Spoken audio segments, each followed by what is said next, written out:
Hello guys, welcome back to a brand new video. In this video, we will be doing an election prediction. This is an interesting one. We will be doing an election prediction for if there is a recession between now and the 2020 election. One of the things that Trump is primarily running on, one of the only things that Trump is running on is the economy, which is doing very well at the moment. And the economy is something that many voters vote based off of. So if the economy is doing very well right now, and would be one of the only reasons that Donald Trump gets a victory in 2020. But if the economy tanks, what will happen to Donald Trump's re-election chances? Now, I think that the Democratic idea that's going through the primaries now, that they are ignoring how well the economy is doing, is not going to do well for them. I think they should just admit that the economy is doing well, but is because of Barack Obama and what he did, rather than just denying it completely. But that's beside the point. Now let's start doing the election prediction. So we'll start off by doing all these safe states that would still be safe for the president, no matter what. I think these states would basically just blindly vote for the president, even if there were a recession. All of these states would still go to the president. Is there any states we missed? No, there are no states. So that would leave, and Missouri. So that would put Donald Trump at 125 safe electoral votes, even if there were a recession. Now, for the Democrat, I think the safe electoral votes will be California, Oregon, Washington, New York, Illinois, Vermont, Massachusetts, Rhode Island, Connecticut, New Jersey, Delaware, Maryland, DC, and Hawaii. So that would put, and as well as Maine's 1st District and Maine at large. So that would put the Democratic candidate, I'm not going to choose a candidate for this, but a Democratic candidate at 185 safe electoral votes, and Donald Trump with the recession at 125 safe electoral votes. So now I'll start filling out all of these states. I think Nevada would go likely, because it's a state that could have been closer in 2016 but stayed with Hillary Clinton and the Democrats, and would surely widen with the lead with the Las Vegas suburbs if the recession were to hit. Now, the first flip of the day, I think Arizona would go tilt. Obviously, there's a big Senate election here that is going to be watched, and there will be a number of factors that affect that and the presidential election if a recession is hit, and I think that it would make Trump more unpopular because of all of his policies that would have been thought to cause it. So Arizona will flip. I think New Mexico will actually be a safe state, as well as Colorado being a likely state. These are states that have been trending blue for a while now. They used to be more swing states. Now they're more solidly Democratic, and a recession would only propel those chances. I think Texas would tilt to the Republicans. It would barely razor-thin margin, but would still go to the Republicans in this election. Texas is 38 votes. Even with the trends that it's going to the Democrats in a number of years would not overcome the fact that it is still a red state and there's a recession, but it would still go tilt towards the president. I think Nebraska's second would flip. I think Nebraska's second will flip by a tilt margin.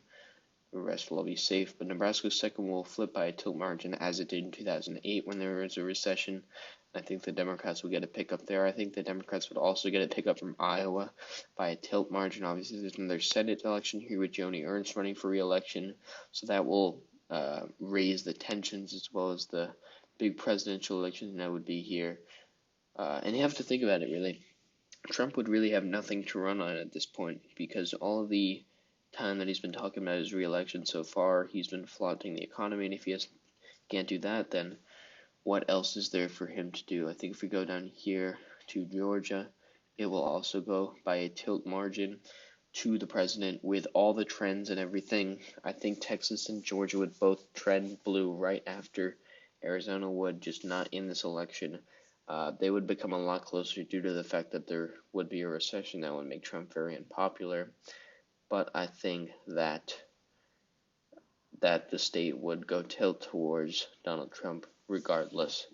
Now, if we go down here, let's fix that. If we go down here, I think Florida would be a lean.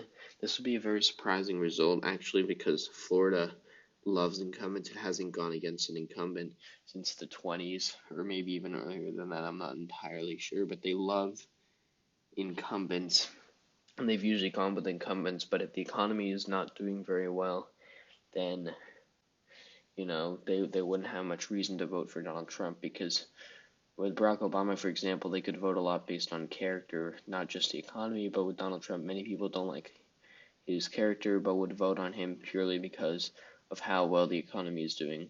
That would also be a flip towards the Democrats, as well as Iowa and Arizona we have seen be flips in the predictions so far. Now, I think North Carolina would also be a tilt. I guess you could call these places establishment Republicans related to the establishment Democrats in Virginia. The Senate race would propel this, like I said, from a number of other states that would make this a more hotly contested state. Donald Trump would campaign like hell in this place, but I think at the end of the day, if there were a recession, it would flip towards them. And now the state that would give the Democrat, we're not going to pick who it is, like I said before, the victory would be Virginia, with all the establishment Democrats that hate the president would give the Democratic candidate a likely victory from the state of Virginia. Now, if we go over here to the state of New Hampshire, I think New Hampshire will also go by a likely margin. It's been coming a lot closer in the elections. The recent elections went to Obama by a very wide margin in 2008, not so much in 2012, and then almost flipped to Donald Trump in 2016 by a number of thousand of votes. But it would trend massively towards the blue. Trump's unfavorably rating would skyrocket if there were a recession, because Trump would have nothing to campaign on, and the people of New Hampshire would very much dislike that. So it would trend very far towards the blue and become a likely state for the Democrats. I also think that Maine's 2nd district would trend very blue and become lean for the Democrats. Even in the 2018 midterms, this was a flip for the Democrats to the blue side by a very small margin. But you can't say that if there is a recession, the Republicans would have any chance at winning this seat.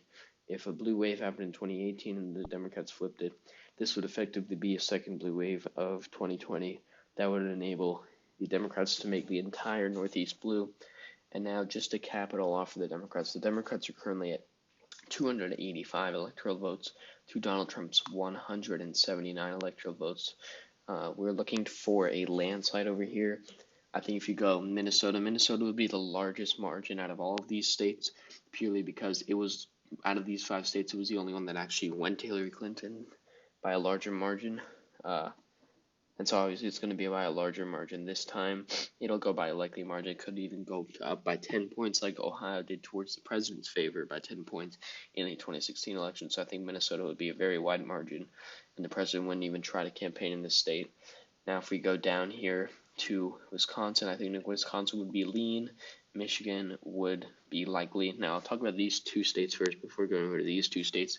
Michigan was the closest margin of victory for the president. I think it was around 16,000 vote win for the president. This could easily have gone back to Hillary Clinton. He still would have won otherwise, but this state could have gone back to Hillary Clinton with just a number of votes. And I think that if there were a recession, Trump would have nothing to campaign on. Like I've said before, that's the only thing he's campaigning on, other than like draining a swamp. But it would prove that he's failing to drain the swamp if the economy is collapsed. And so you would see an immense swing back to the Democrats if there were a recession, especially in a state like Michigan. Wisconsin is a bit more conservative than the state of Michigan, but I think that they would both flip back by comfortable margins towards the Democrats. And I think if we go over to here, Pennsylvania, I think will be a lean margin, and Ohio, I think, will be a tilt margin. Pennsylvania, it was actually a solidly blue state up until the 2016 election when Trump shocked it. It's in some predictions wasn't even considered to be a toss-up in the 2016 election, but Trump was able to flip it towards the blue column, as well as Ohio, which Republicans need to win in every election to win a presidential election.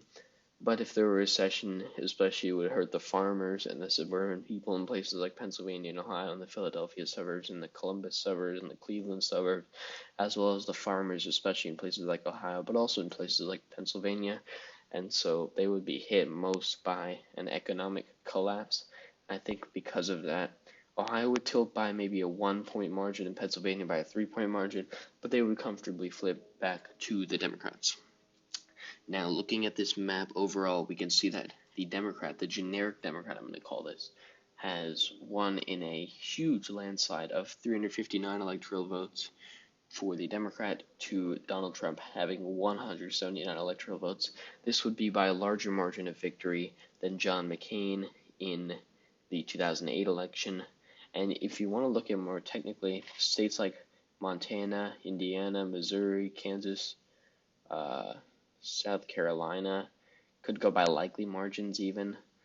If you just want to think about it very technically, just because of how much they would be hurt by an economic collapse. And if you look at it, places that are going to be least affected by the economic collapses and the recession, if a recession were to happen, would be places like California and New York, states that would vote most against Donald Trump. So it's an interesting thing. The states that would vote Donald Trump are going to be most affected by the recession that he caused with his tariff policies and lowering interest rates and many other factors like that.